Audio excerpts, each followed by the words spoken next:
Essaye d'avoir une voix forte tout le temps. Voilà. Bon, on commence les amis. Allons-y. Allez, allez.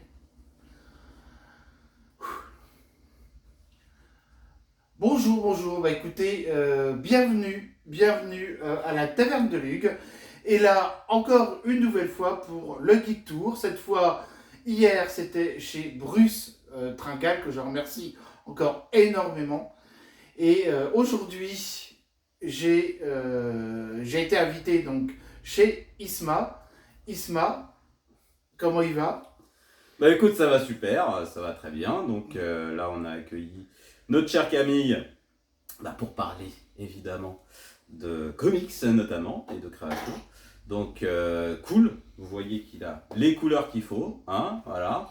Exactement. Et nous avons aussi Norman qui est avec nous. Norman, comment tu vas? Bonjour, ça va très bien. Ça va très bien. Alors, nous allons commencer tout de suite. Eh ben, en fait, par toi, Norman. Moi Oui, parce qu'en fait, tu viens de me poser ça dans la main discrètement. Et je ne savais pas que tu avais publié Dieu et Avatar RV. Réalité virtuelle, j'imagine. Réalité virtuelle, oui. Ouais. C'est mon 4e roman. Donc, C'est un polar?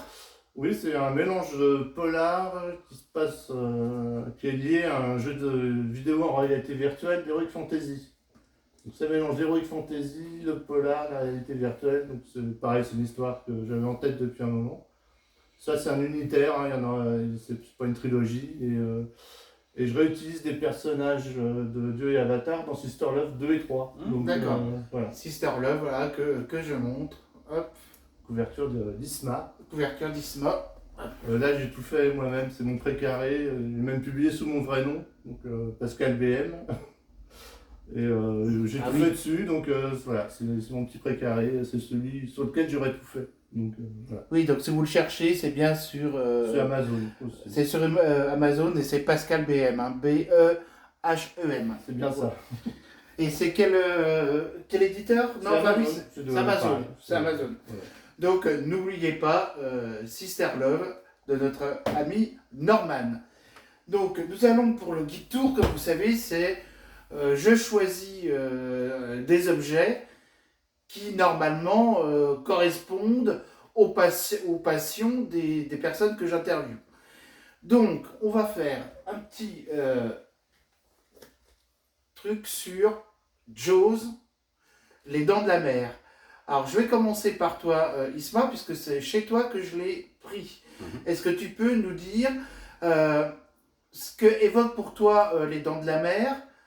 Est-ce que pour toi, c'est en fait un film culte? Ok, les Dents de la Mer, tout le monde connaît, je pense, aujourd'hui. C'est historiquement dans le cinéma ce qu'on appelle l'un des premiers blockbusters. Parce que il a influencé en fait toute une série de productions après qui sont liées justement à des productions très populaires et qui sont diffusées en été. Donc moi mon rapport en fait à Jaws, aux Dents de la Mer, c'est tout simplement l'un des premiers films qui m'a fait peur, quoi, qui m'a vraiment fait peur. J'ai dû tomber parce que dans les années 80 c'était pas exactement comme aujourd'hui, donc je pense messieurs que ça vous rappelle des choses. On avait beaucoup moins de restrictions au niveau de la télévision, même si ça dépendait des familles, mais c'était moins limité de ce point de vue là. Et en plus moi mes parents n'étaient pas spécialisés en cinéma, du coup moi je suis tombé dessus très jeune. Enfin, quand je dis très jeune, je sais pas, aux alentours de 8 ans, quelque chose comme ça, 7 ans. Oui, je suis jeune. Et oui, mais avant, j'avais vu, comment s'appelle ce film? C'est pas Amityville, c'est, je sais plus, le film de Tobe Hooper et de Steven Spielberg. Poltergeist, Exactement, que j'avais vu avant. Donc, c'était quand même aussi quelque chose. quand même. Donc, voilà, donc moi, ça m'a énormément marqué parce que, déjà, moi, mon rapport à la plage... c'est bien aussi. Tout à fait. Enfin, après, ça dépend. Et voilà, c'est encore un autre débat. Mais moi, mon rapport à la mer, à la plage, c'est un rapport très positif, même si au départ, j'avais un peu peur de nager. Mais voilà, c'était quelque chose d'agréable, ça rappelait les vacances. Et donc je m'attendais pas du tout à ce rapport à la mer et ce rapport à la nature et aux requins. Donc voilà, parce que ça, très tôt dans le film, on est mis dans la situation de la dangerosité d'un requin, mais qu'on ne voit pas vraiment. Et C'est ça le génie d'ailleurs.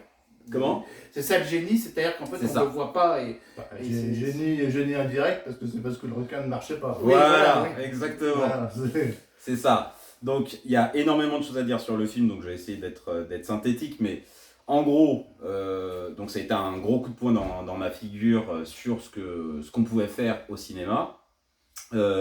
Sur la logique d'ambiance, donc j'avais pas tout le bagage que j'ai aujourd'hui, mais il y avait déjà des éléments de suspense à la Hitchcock, des plans très Spielberg. Alors aujourd'hui ça paraît un classique incroyable, mais en fait c'était son deuxième film. C'est Oui. de mémoire, c'est quelque chose comme ça. Son premier c'était Duel, qui était au départ un téléfilm qui est devenu un film, c'est ça. qui a été rallongé. Ensuite il y a eu Shanghai... Sugarland je- Express. Alors je sais plus si c'est avant ou après Jaws. Je crois que c'est avant. Je pense que c'est avant. Donc, entre deuxième et troisième film, et en fait on a déjà des bases du travail de Spielberg, avec notamment son fameux plan rapproché sur le gros plan du personnage, et c'est l'arrière qui bouge, je sais plus comment on appelle ça, C'est un Hitchcock. travelling compensé. C'est le travail Voilà. compensé de Hitchcock, De Hitchcock. Vertigo. Exactement. Et donc, sur le phénomène du blockbuster, ça a donc inspiré beaucoup de films derrière autour des menaces animales. Donc c'est quelque chose qui existait déjà avant, hein, dans les années 50, on avait déjà les fourmis géantes, des choses comme ça. Quand les marabuntas grondent, des choses de ce type. Les tarantulas, Les tarantulas, voilà, notamment Tarantula, je crois qu'il y a un plan avec Clint Eastwood, en pilote. En pilote, Ah, oui. voilà, pilote d'avion. Ah, film qui m'a fait beaucoup peur aussi quand j'étais jeune, avec des boursouflures, des casses, enfin bon. Mais avec un angle, on va dire, plus réaliste, c'est-à-dire avoir une menace qui soit plus réaliste et qui a amené derrière Orca, par exemple, qui est un super film d'ailleurs que je conseille, qui a amené Les Piranhas, Oui. avec un air un petit peu plus humoristique. Et puis, plus récemment, Crocodile de la mort. Le Crocodile de la mort. Il y a eu eu aussi sur des ours aussi, hein, il y a eu Oui. des films autour d'ours dangereux. Alors, en gros, le retour de la nature, donc quelque part, est-ce que c'est pas correspondant aussi aux problématiques qu'il y avait dans les années 70 avec l'importance de l'antipollution et tout ça.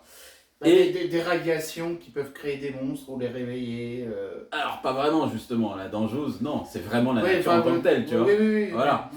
Et sur l'aspect technique, donc beaucoup de suites, puisqu'il y a eu, je sais plus, 6 je crois. Je crois qu'il y a eu 6 Jaws à peu près. Ou 4, je Ou crois. 4, voilà. Ça aurait été au 4. Voilà, mais ça aussi. C'était assez pathétique. Mais il y a d'autres films de requins comme Peur Bleue, par exemple. Où, Exactement. ça a généré une mode de films de requins qui continue aujourd'hui, avec des films plus ou moins pourris. Plus ou moins réussi, ouais. Mais, Ouais, non, plus ou moins pourris. Je conseille la chaîne d'Alex La Fuite en vidéo qui adore les films Ah oui, de requins. ouais, c'est vrai que la fuite en vidéo. Ouais, Et il chronique régulièrement les films de requins, les pires malheureusement, parce qu'il n'y a plus que ça qui sort, mais c'est un sous-genre à part entière. Exactement, ouais. Très bonne chaîne la fuite en vidéo. Ah, entre oui. parenthèses. Et en fait, si tu veux, tout à l'heure, quand j'ai parlé de radioactivité, je sais pas pourquoi j'ai pensé à Godzilla en fait. Mais on n'était pas du tout là-dedans, mais voilà, je sais pas pourquoi j'ai eu le. Voilà. Norman, est-ce que tu peux. En fait, on va switcher un par un. Est-ce que tu peux sortir un objet que je t'ai demandé d'amener chez Isma, sans faire tomber le truc? Alors, c'est ceci, Event Horizon, Ah, très bon ça. le Très vaisseau bon. de l'au-delà. Le meilleur film de son auteur. J'ai pas compris pourquoi. Bah, quand je l'ai Il m'a vu, demandé. je trouve qu'on n'en parle pas assez et j'aime beaucoup en fait ce film-là en fait. Ben, j'avais totalement oublié ce film, j'avoue. Je l'avais dans ma collection de DVD, mais. Et donc je l'ai revu, hein, du coup. Je crois que j'ai compris pourquoi je l'ai oublié, mais je vous. Ah. T'as pas aimé, t'aimes pas? C'est pas que j'aime pas, mais. Déjà, ça s'inspire de plein d'autres films. Ah, ça oui. Je trouve que la direction artistique est phénoménale, mais qu'elle n'a rien à faire sur un vaisseau spatial. C'est sans doute ce qui fait la particularité aussi, mais voilà. Je trouve que c'est un film qui fait pas peur. Alors, il se repose beaucoup sur les jumpscares, donc ça surprend, mais ça fait pas peur. Et je comprends pas les motivations du personnage de Sam Neill. Donc voilà, c'est tout ça. Mais quelque part, c'est aussi à l'avantage du film, puisque c'est censé être en lien avec un univers chaotique qu'on ne comprend pas. Ouais. Donc j'ai l'impression, moi, que les lacunes du réalisateur jouent en faveur de ce film. Et qui c'est qui a réalisé d'ailleurs? Paul Anderson, donc c'est le réalisateur des Resident Evil, de Mortal Kombat. Ah, j'avais bien aimé Mortal Kombat. Mais voilà, c'est son meilleur film, ce qui ne veut pas dire grand-chose, a priori. Mais oui, il joue une bonne réputation. Hein. Ouais, moi j'aime bien, moi je trouve. Mais bon, moi j'ai besoin de films qui font un peu plus sens quoi. Dans le scénario, et je trouve que là, ça se perd un peu. Mais Toi, t'aimes bien ça? Ah, moi j'aime beaucoup. Alors, qu'on soit bien clair, oui, ce réalisateur-là n'est pas un grand réalisateur, donc oui, il y a beaucoup mieux que ce film. Mais pour moi, c'est son meilleur film parce que c'est l'un des plus ambitieux qu'il a voulu faire. En fait, c'est un film qui a eu plein de problèmes de production. Donc ce que tu décris est logique parce que il y a pas mal de séquences qu'il devait faire autrement. Le scénar a été retravaillé différemment, donc il y a un côté un petit peu créature de Frankenstein. Mais le projet de départ, c'est en gros faire effectivement de la SF, mais d'horreur. Et donc, évidemment, il y a plus ou moins des inspirations Lovecraftiennes. Voilà. Et Shining dans l'espace. Voilà. Et des visuels qui sont très, qui payent beaucoup leur tribut à H.R. Giger en fait. Et Hellraiser aussi. Et Hellraiser aussi, ouais, tout à fait. Donc moi, je le trouve hyper agréable pour ça. Je trouve que visuellement, il est vraiment intéressant. Et que quand je le mets dans le contexte de la carrière de l'auteur, parce que moi, je l'ai suivi en cours. Hein, voilà, au départ, on se disait, ce mec peut faire des trucs vraiment intéressants. Oui, c'est vrai. Et je pense que c'est ce film-là qui l'a cassé. Parce que juste après, il est passé à tous les Resident Evil et tout le reste. Et bon, on sait ce que ça a donné derrière. Voilà. Oui, puis les personnages ne sont pas très sympathiques, à part le personnage du docteur. Je trouve la femme docteur qui est très, très sympa. Et sans rien spoiler, je trouve que les deux qui survivent sont les moins intéressants de l'équipage. Donc bon. C'est à voir, c'est à voir. Moi, je conseille.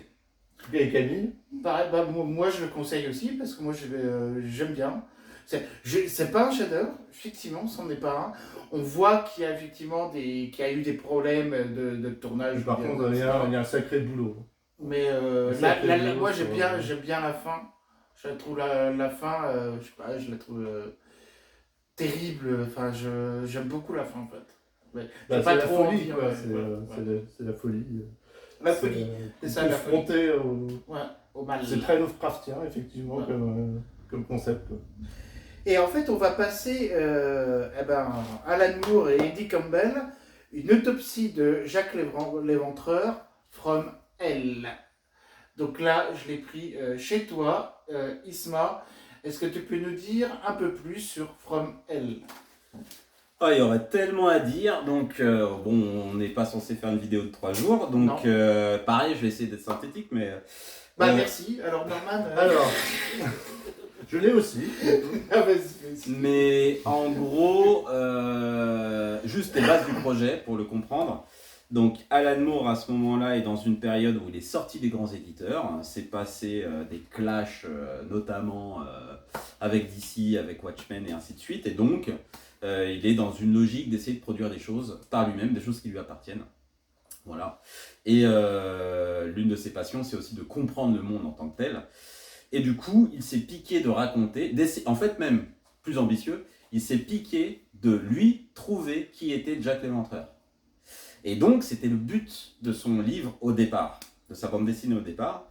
Donc il a compulsé tous les bouquins sur cette époque, les articles, les livres qui étaient sortis, les thèses diverses et variées, parce que Jack l'Éventreur c'est un mythe moderne et donc tout le monde a eu quelque chose à dire sur ce personnage, et même surtout par des vecteurs très différents. Donc ça pouvait être des vecteurs de, un petit peu de soap opéra, sur les histoires de reines, de princes, et de bizarreries autour de ça. D'autres qui sont plus liés à des historiques de journaux, c'est-à-dire que c'était le début vraiment des grands médias. Mhm. Donc voilà, ça a été touché. Du putaclic, disons-le. C'est le début du putaclic, Exactement. finalement, à Voilà. l'échelle du journal. C'est ça, et aussi d'une certaine Du industrialisation. sensationnalisme, on va dire. D'une certaine industrialisation et du fait, des campagnes qui arrivent en ville et donc ce que ça fait comme impact dans les villes, quoi. Et donc, au sortir de ces recherches, donc je ne sais plus combien de temps ça a duré, il y a une super interview, bah, c'est là où moi j'ai su ça, dans un fanzine, donc peut-être qu'aujourd'hui vous ne le trouverez pas facilement, mais si vous tombez dessus, Et c'est allez-y. détaillé aussi dans les appendices. Là, C'est aussi de détaillé la dans les BD appendices. aussi. Qui détaille vraiment tous ces éléments. Et donc, en gros, passé ce temps de recherche, il s'est rendu compte qu'il ne pouvait pas savoir qui était Jack l'Éventreur. Alors, il s'est rendu compte de ça, et aussi, il était devenu complètement parano. C'est-à-dire, à force de lire sur les tueurs en série et ainsi de suite, il était devenu extrêmement inquiet. Et en fait, en prenant du recul, il s'est dit, mais en fait, le plus intéressant, c'est pas de savoir qui il est. Parce qu'en fait, avec toutes les recherches que j'ai faites, bah, j'ai trouvé des corrélations étranges, comme par exemple le fait que l'année des meurtres de Jack l'Éventreur, eh bien, corresponde à l'année de naissance de Hitler, par exemple. Que cette ville avait été créée, Londres, enfin une bonne partie de Londres, les grands monuments de Londres étaient liés à la franc-maçonnerie et à des rites maçonniques, des choses de ce type. Il y a toute une partie de la BD qui est dédiée à ça, avec le plan de la ville. Il parcourt Londres, en fait. Tous les monuments, ils sont reliés sur un plan. Il explique tout ça. Narrativement, c'est fort parce que c'est chiant, quoi, à la base. Ça aurait pu être chiant, mais ça l'est pas, quoi. Bah, c'est ça, parce qu'en fait, le dernier point fort, et puis on va ensuite rentrer plus sur les auteurs, le dernier point fort, en fait, c'est que au lieu d'être une œuvre qui est censée être du true crime, en fait, on penserait que c'est du true crime et qu'on suit une enquête. En fait, c'est pas une enquête sur des meurtres, c'est plutôt une enquête sur une période qui est le miroir qui est plutôt une période qui a généré le XXe siècle. Et en fait, c'est cette enquête-là, c'est-à-dire quelle est l'histoire du XXe siècle, en fait. Voilà, dans ce qu'elle a de beau, mais surtout dans ce qu'elle a de pas beau, quand même, faut le dire, voilà. Et du coup, pour ça, c'est une spécialité d'Alan Moore, c'est de travailler avec des dessinateurs qui correspondent à ce que lui veut raconter. Donc là, c'est Eddie Campbell qui est dessinateur, c'est un dessinateur anglais, qui a un style très déstructuré, en fait, extrêmement déstructuré, qui n'est pas dans le beau au sens classique.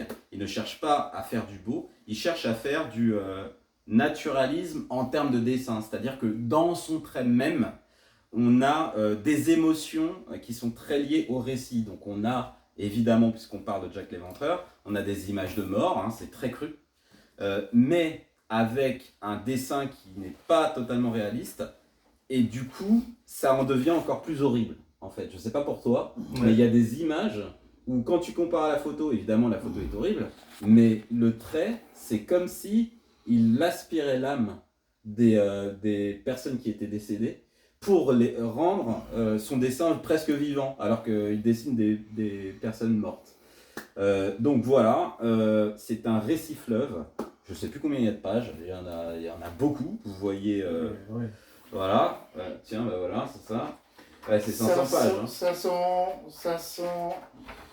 510 pages, Voilà. on va dire. Ouais. 510 pages et à peu près une centaine de pages de références. C'est-à-dire que vous avez sur une centaine de pages, il détaille, Alan Moore détaille plein d'éléments. Alors ça peut être de la pure pédagogie, où il explique par exemple la franc-maçonnerie, mais ça peut être aussi des éléments qui sont liés à sa recherche. Pourquoi finalement j'ai choisi ci plutôt que ça ?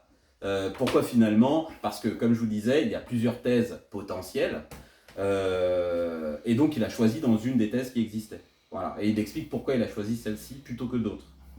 Voilà, donc pour moi, c'est un classique. Comme Norman le disait, effectivement, c'est quand même une œuvre exigeante, voilà, à la fois graphiquement, à la fois narrativement, mais au sortir de l'œuvre, moi, je sais pas pour toi, mais moi, ça m'a fait comme des eureka. C'est des moments de eureka, mais en fait, ça pourrait être ça. Ça pourrait. Ouais. Tu vois, ça pourrait être ça, puisqu'on a un moment... La thèse est convaincante, hein, le développement. Il y a un moment, il y a un voyage d'un personnage important. Oui. Et c'est assez impressionnant, moi, je trouve. C'est très éclairant sur certaines choses. Voilà. D'accord. Et ben, Norman choisit un autre objet que j'ai choisi dans sa bibliothèque. N'importe lequel. Hein. C'est bien. Ouais. Temps X, donc un bouquin sur l'émission mythique des frères Bogdanov, donc par Jérôme Vivon et Jean-Marc Lenné. Ah. Et donc avec beaucoup de Monsieur Carazé dedans. Il y a des morceaux d'Alain Carazé dedans. Des morceaux d'Alain Carazé dedans. Qu'est-ce qu'il va nous tuer? Il va nous tuer. Il va me tuer. Il va m'appeler. Ouais, c'est toi qui as choisi, hein. C'est de ta faute. C'est de la faute de Camille. Voilà. Donc bah, voilà, beaucoup d'anecdotes sur l'émission. Et Temps X, il faut rappeler un petit peu quand même l'époque. Moi j'étais jeune parce que je suis né en 72 et Temps X ça a débuté en 79. 79. Ouais. 79, voilà, donc oui, j'avais 7 ans, bravo les maths. Et c'est vrai que c'est une émission en fait qui m'a fasciné. Et pourtant, c'était diffusé à la télé, donc il y avait quand même certaines séries, je pense à la 4ème dimension, qui pouvaient foutre la trousse, en fait, la frousse, pardon. Ah bah, moi j'étais une flippette, je regardais Temps X depuis l'escalier. Je pouvais me cacher quand il y avait un truc un peu horrible. Ouais, voilà, j'ai passé tout. Et pourtant je pouvais pas m'empêcher de regarder. Ouais. C'était très. Il y avait une ambiance, il y avait. Catchy. Ouais, tout à fait. Et c'est vrai que Temps X, pour moi, pour les jeunes qu'on était alors, je pense que c'est une émission qui nous a fait apprendre. Je reviens sur la 4ème dimension, mais comme c'était, il n'y avait pas d'effets spéciaux, très peu, mais tout passait par la narration. Et une narration tellement, tellement belle de Rod Serling pour la plupart. C'était fascinant et ça parlait beaucoup de choses quand même, de politique, de trucs comme ça, attention, hein, c'était pas voilà, oh, t'es un vilain méchant, pas du tout, c'était très philosophique même pour certains épisodes. Et moi Temps X, ouais, voilà, donc présenté bien sûr par les frères Bogdanov, dont je comprenais un mot sur deux hein, à l'époque. Bah j'avoue, hein, un effet spécial vivant. Un double effet spécial vivant. Voilà. Moi je comprenais un mot sur deux de ce qu'il racontait, mais moi j'attendais surtout les extraits de films, effectivement. Finalement pas trop la science dans Temps X. Eux étaient très branchés science, hein. Vulgarisation scientifique. Ça leur a été beaucoup reproché d'ailleurs parce que effectivement ils n'étaient pas de vrais scientifiques, donc il y avait une certaine jalousie de la part des communautés scientifiques qui les a poursuivis jusqu'à leur décès. Et donc pourtant c'est primordial. On s'aperçoit donc beaucoup des choses qui m'intéressaient dans Temps X n'étaient pas dues au Bogdanov, mais à Alain Carazé, Pascal Pinto et toute l'équipe de Temps X qui faisait les reportages. Voilà, c'est là qu'on découvre Star Trek, c'est là qu'on découvre Cosmos 1999. Il y a ce reportage mythique de 84 chez Marvel. Ouais, c'est vrai. Donc ça, j'en ai gardé un souvenir toute ma vie, à tel point que je me suis demandé si je l'avais pas rêvé, ce reportage. Et malheureusement, il n'est pas visible de nos jours, puisqu'il y a des questions de droit. Et donc Alain Carazé était allé à New York dans un premier temps, donc il a rencontré John Byrne là-bas, et ensuite à Los Angeles où il a rencontré Stan Lee et il tenait absolument à rencontrer Jack Kirby. Stan Lee n'a jamais su qu'ils allaient ensuite interviewer Jack Kirby, ils étaient déjà en bisbille. Mais voilà, Alain Carazé tenait absolument à ça, et ça donnait un reportage absolument mythique. Les gens de chez Marvel avaient mis à disposition un acteur en Spider-Man. Donc, qui était dans les rues de New York. Et il y avait même un docteur Fatalis à la toute fin du reportage. Ça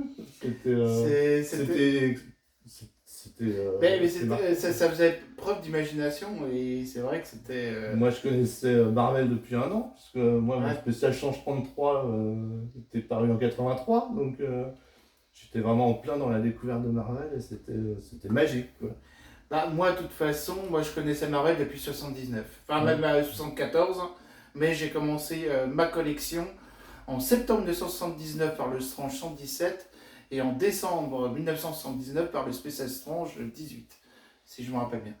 Voilà, donc Marvel, je connaissais un peu, déjà, je connaissais même bien, et c'est vrai que ce reportage-là, waouh! Ouais, tant que c'est aussi le festival d'Avoriaz, Ouais. avec toute cette ambiance horrifique là, parce qu'il y avait il traitait aussi bien de films d'horreur que de films de science-fiction, donc c'était très ouvert à ce niveau-là, et moi j'étais toujours dans l'escalier, prêt à me planquer au moindre mutant qui apparaissait à l'écran. Donc, Et toi, Isma, Temps X, c'est quelque chose qui te parle ou pas du tout? Ah oui, si, bien sûr. Alors, je suis un peu plus jeune, donc j'ai pas exactement les mêmes souvenirs. Mais oui, moi, j'étais à fond. En fait, moi, le truc, c'est que c'était extrêmement moderne. Leur tenue, déjà, Ouais. de cosmonautes et ainsi de suite, c'était énorme. J'étais déjà passionné de science-fiction.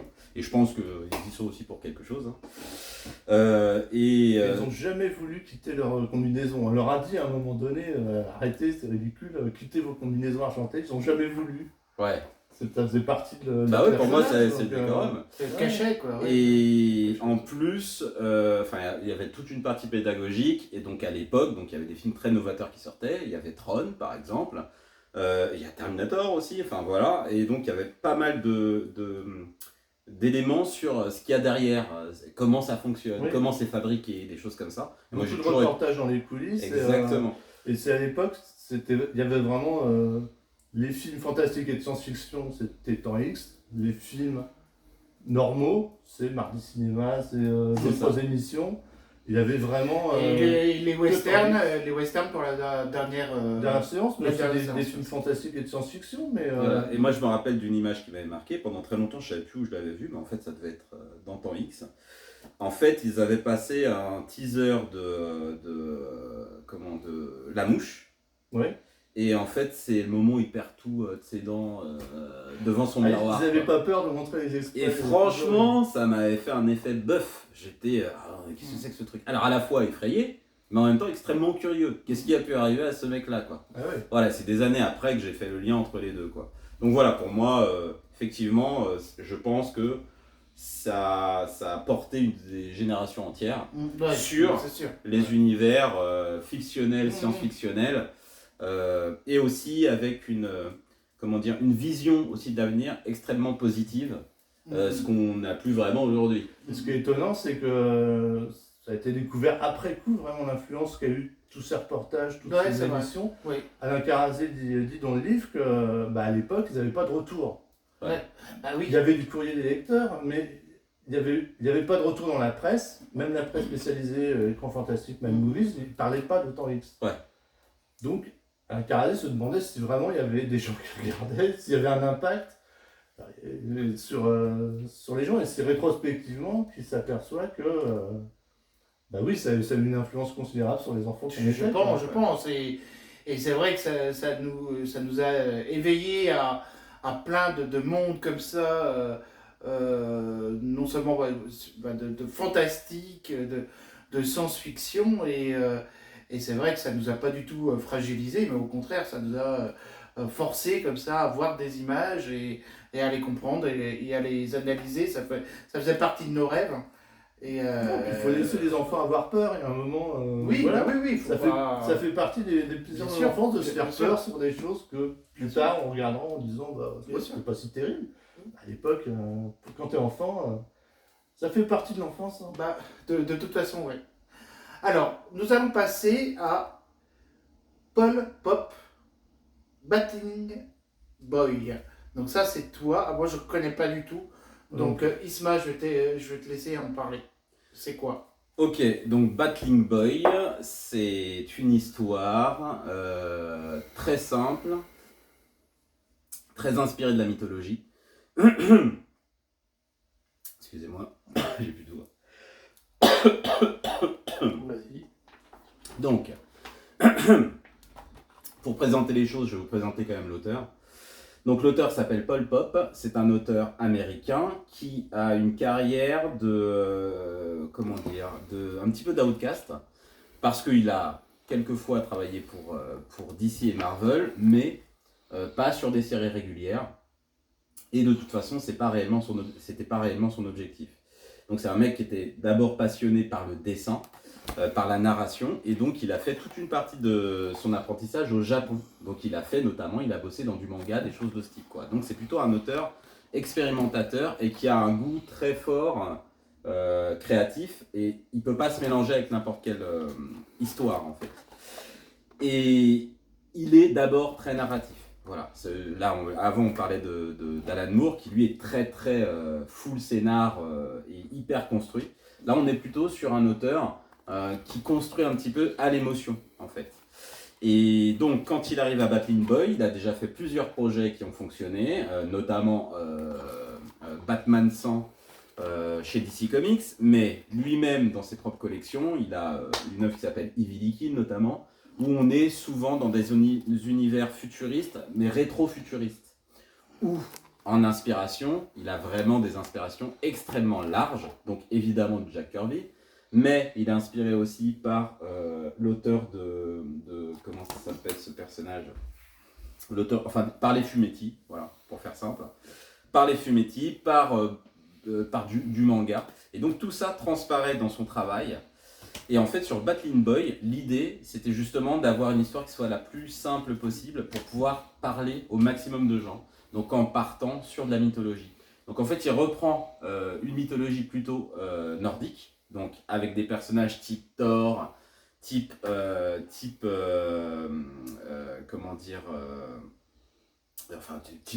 tout cet univers mythologique plutôt nordique, quoi, pour en raconter une histoire qui ressemble un petit peu à un conte moderne, où on a un personnage qui acquiert des pouvoirs grâce à ses liens avec les dieux, et c'est raconté au niveau de cet enfant. Voilà.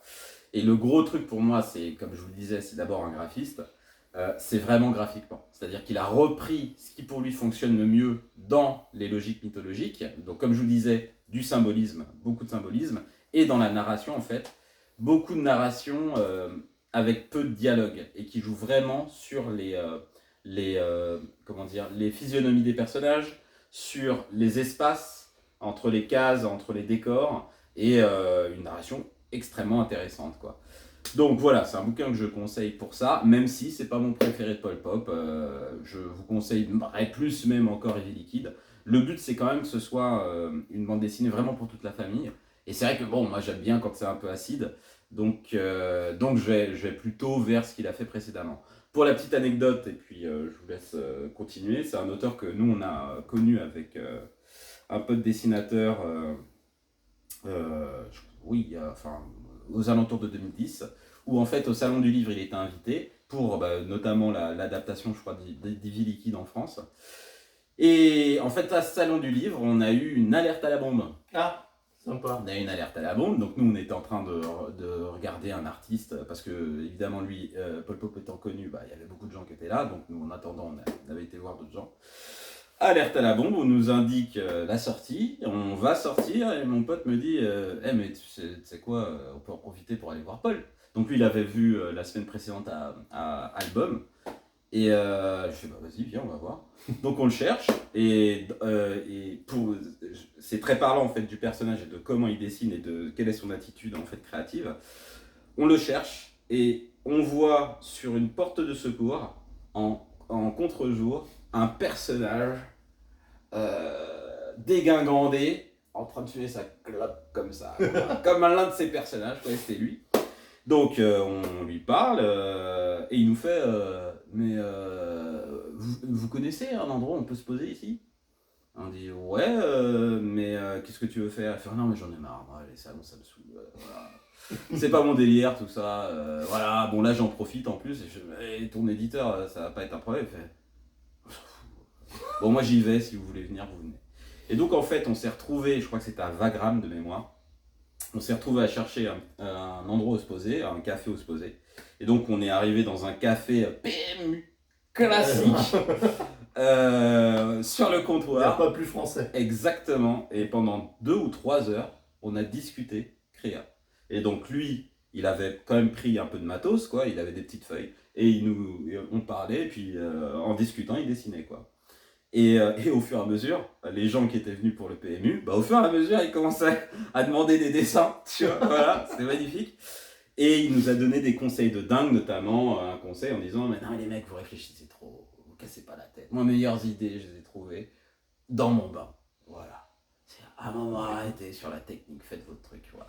Donc voilà, super moment. Et ce que je viens de vous décrire, donc le côté spontané, le côté très talentueux et très unique du personnage, enfin de l'auteur, bah, vous l'avez dans ses œuvres. Sans revoir donc un autre Après, il exemplaire. m'a demandé de choisir un Astérix. Voilà, oui, oui, oui, D'ailleurs, je vois que tu as un t-shirt Astérix. exactement. J'ai triché comme un goret. J'ai pris l'album Panini Astérix, les 12 travaux d'Astérix. Ouais. Il se trouve que c'est le premier film que j'ai vu au cinéma. Attends, Et donc, tiens, je le prends.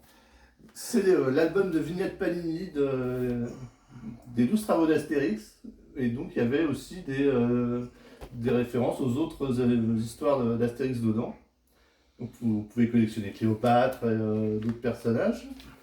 Et donc, voilà, c'est toute une époque, hein, les vignettes Panini. Donc, c'est comme les vignettes Pokémon, sauf que ça se collait dans un album, hein, au lieu de jouer avec.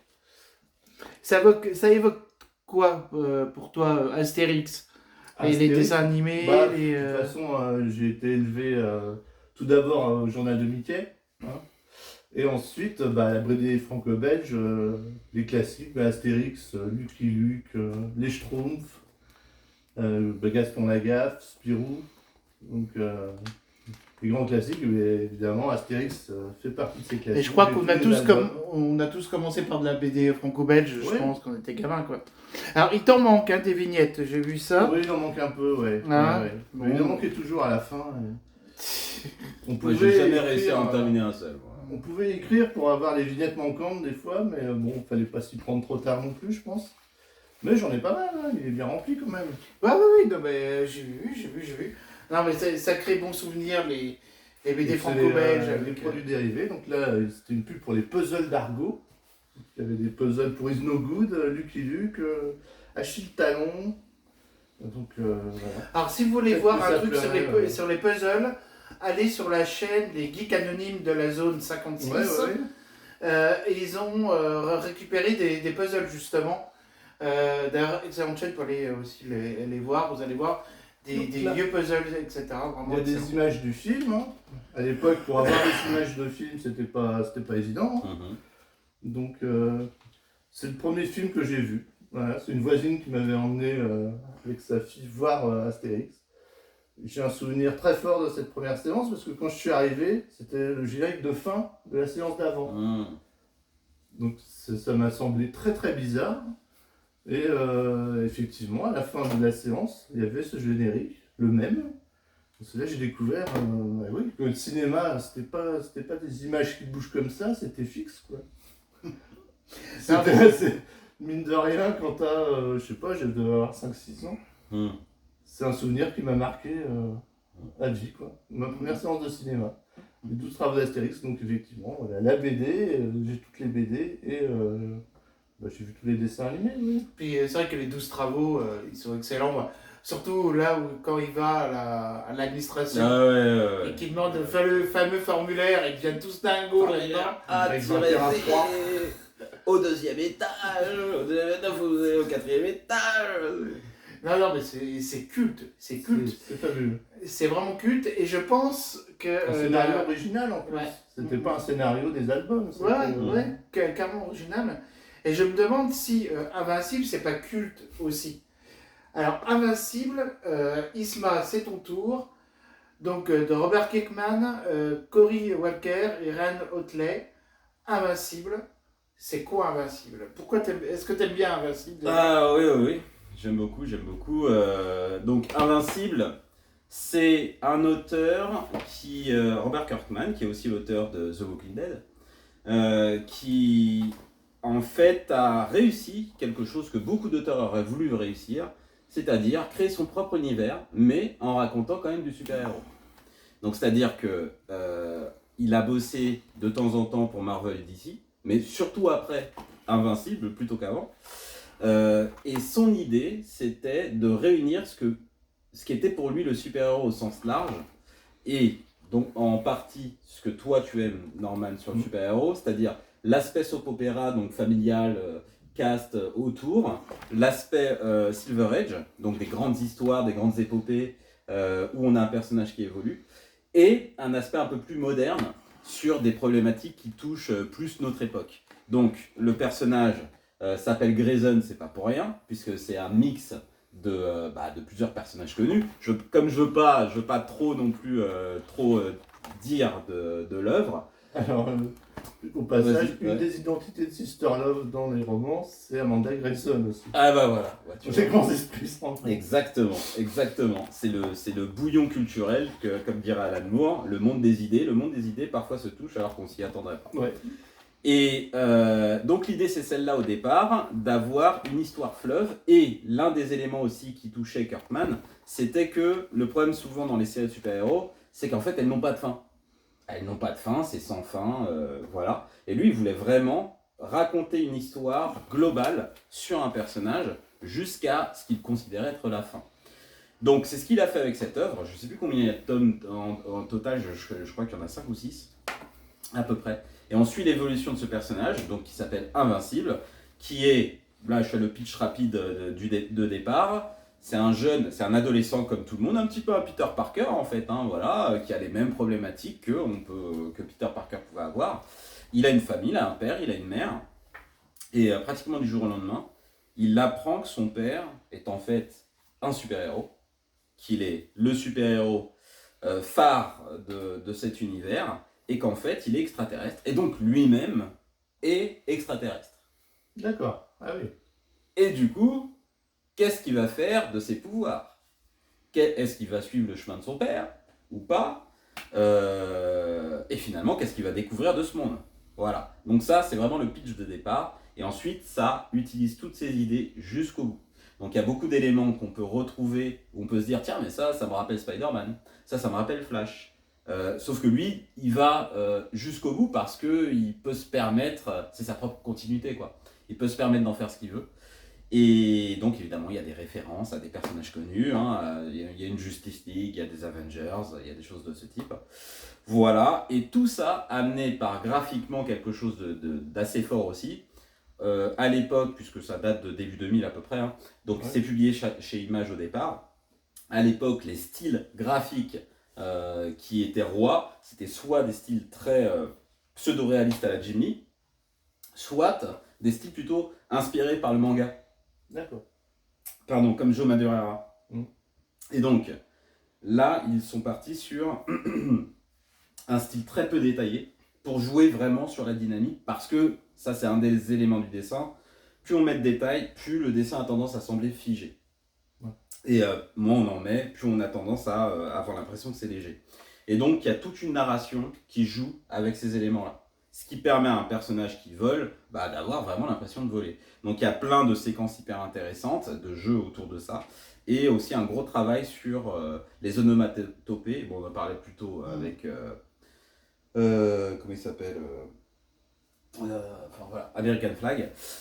Donc voilà, qui font partie de la narration globale. Donc moi je conseille, c'est un récit qui a du cœur. C'est pas cynique. Hein. J'ai essayé. Voilà, c'est pas cynique du tout. D'accord. Par contre, oui, c'est violent.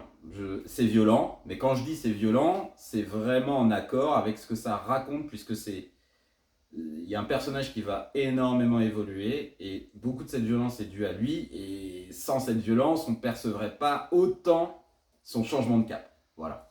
Ok. D'accord.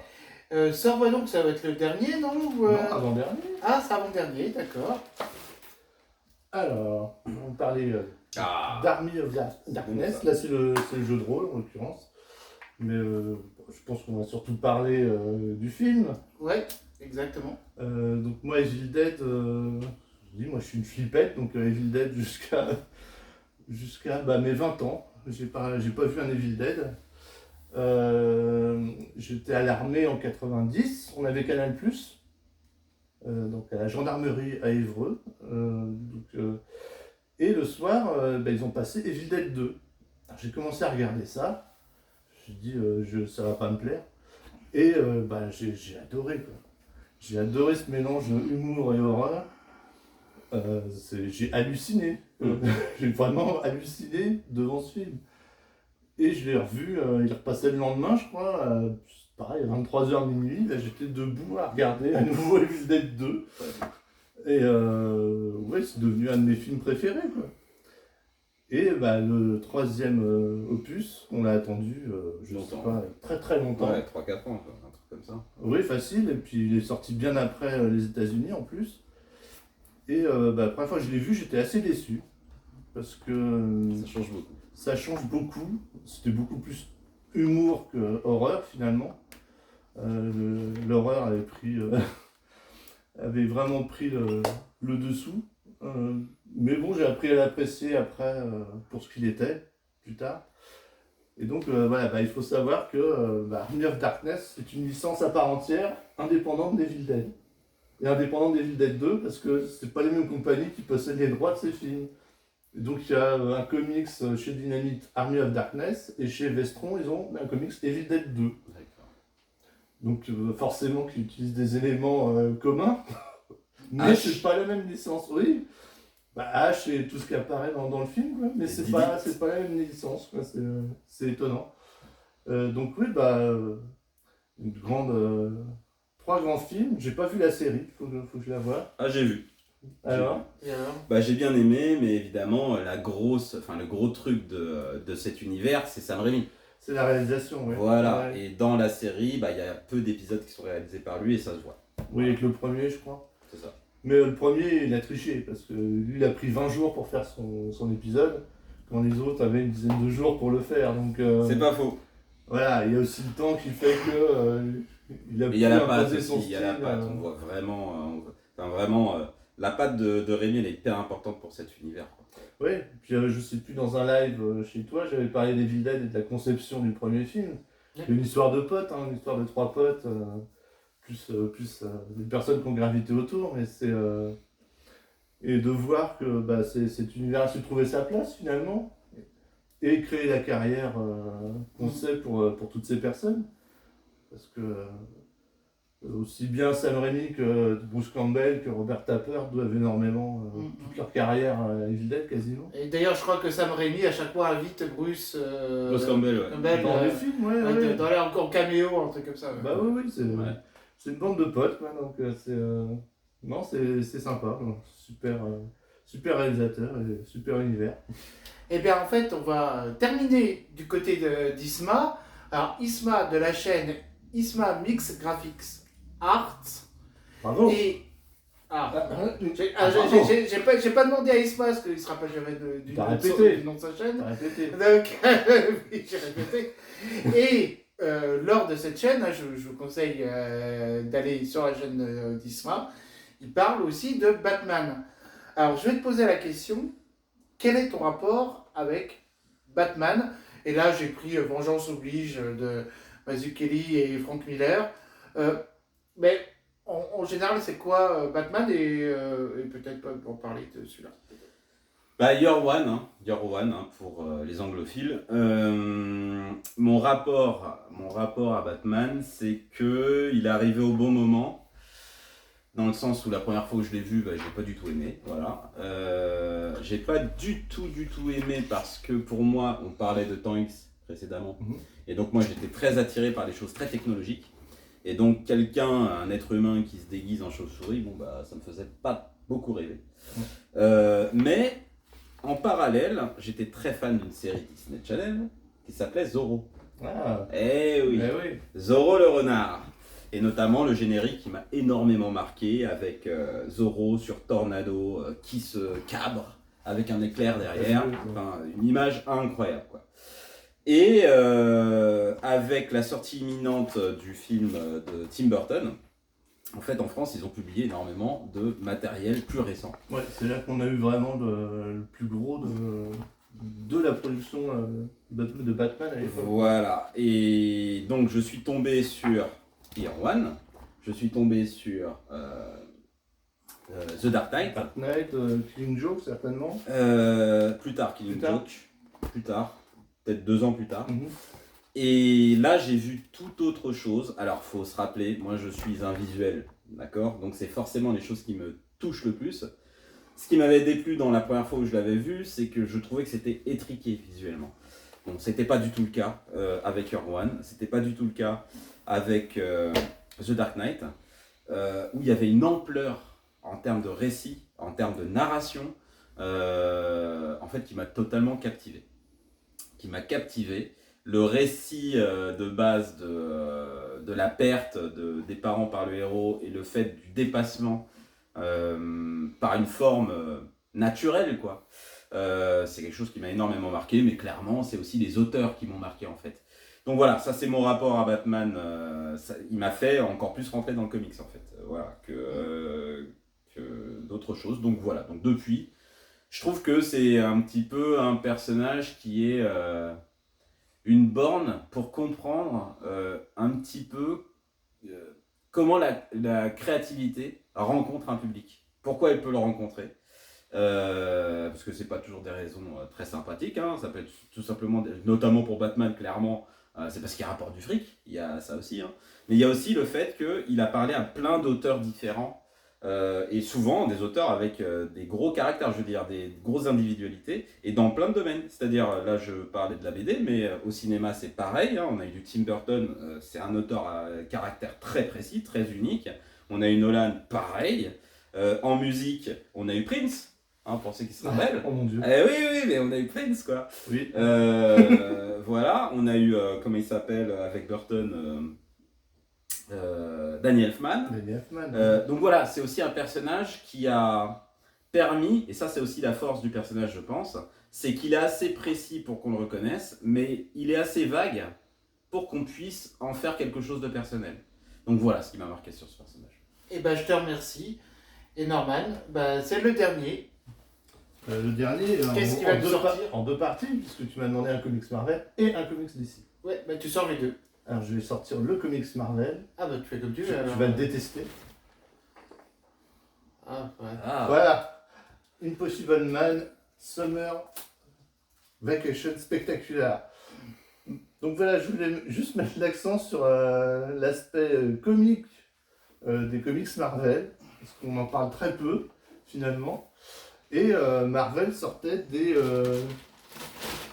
comics comiques, comme celui-là aussi. Donc c'était des parodies maison, par les auteurs maison. Ça c'est une couverture de John Byrne sur les personnages Marvel. Donc moi j'aimerais bien voir un omnibus un jour sur ces BD comiques, quoi. Et en plus c'est des auteurs, il y a du Aaron Lopestri dedans, ok. il y a du Greg Capullo, Ah ouais, les débuts. Dan McKeown. Oh. Oui, c'est les auteurs des comics Marvel classiques. Il y en a des moins connus. Scénario, ça peut être Kurt Busiek, il y a du Mark Wolfman, donc il se moquait en interne des héros Marvel. On voit dans un bar où traînent tous les super-héros, Namor qui déprime, et le barman vient le voir, il dit « Mais qu'est-ce qui t'arrive Namor, pourquoi tu déprimes ?» J'ai appris que John Byrne allait faire mon comics. J'ai peur de voir 50 ans de continuité disparaître. Et là, il dit mais personne peut comprendre ça. Et là, t'as les 4 fantastiques, t'as Hulk, t'as Spider-Man qui disent ah ouais, tu crois? Excellent. Voilà, t'as ce personnage qu'on voit en couverture de celui-là qui s'appelle Fort Bushman, qui est un héros qui va chez Marvel pour essayer de se vendre, quoi, de dire mais pourquoi il n'y a pas un comic sur moi régulier, quoi. Et il demande à voir Stan Lee, il dit non, Stan Lee il est en Californie, il est en train de se faire un bronzage. Et donc Jack Kirby il est là, non plus, Steve Ditko non plus. Et voilà, donc c'est des parodies des héros Marvel avec d'autres noms, c'est Marvel Comics au lieu de Marvel. Ah, il y a même là, John Bogdanov. John Bogdanov qui fait 2-3 planches là. Spanking. Voilà, ça aussi c'est Bogdanov. Yeah. Donc ouais, Dan McKeown. Delkeon, ouais. Ah, c'était ses tout Dan débuts. McKeown, ouais.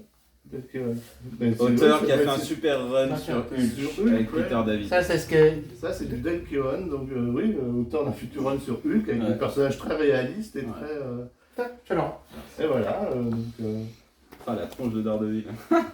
voilà, comme il est aveugle, on se fout de sa tête et on lui balance des canettes Excellent. ou des verres. Et voilà.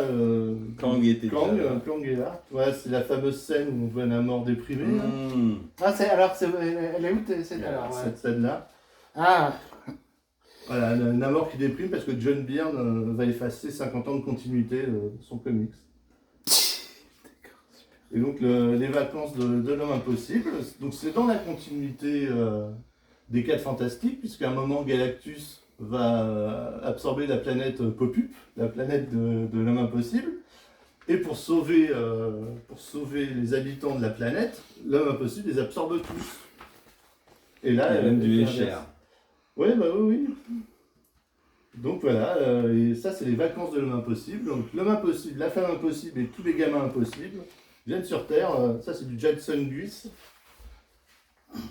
Ils viennent sur Terre pour les vacances et ils foutent le brin un peu partout. Donc, bah écoute, c'est une bonne découverte. Est-ce que tu peux passer au dernier?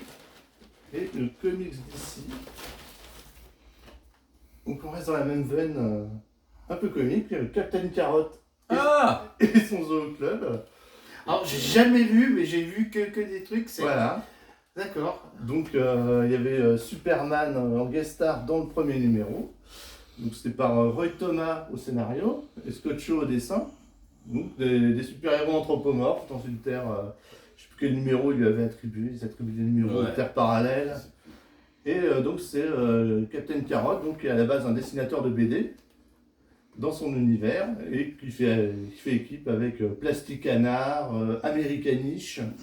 Et voilà, c'est très bien dessiné. C'est du dessin à la fois comique et à la fois je veux dire, réaliste dans le monde qui dépeint. Donc voilà, c'était une bonne surprise. À Reddit, on a publié 2, je crois. Captain Carotte. Captain Carotte et son Zoo Club. Ah bah c'est ça, c'est la couverture que je connais, celle-là, ouais. Voilà.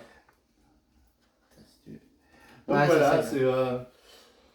oserais-je dire que ces comics, je les aime plus d'amour que Watchmen et Dark Knight. Je vais oser le dire. Donc j'aimerais bien que ce soit réédité ces trucs un peu potaches. Il y a même Starro. Voilà. On avait eu dans Strange 200, je crois, aussi des extraits parodiques Oui, oui. dessinés par Bud Layton notamment sur Iron Man.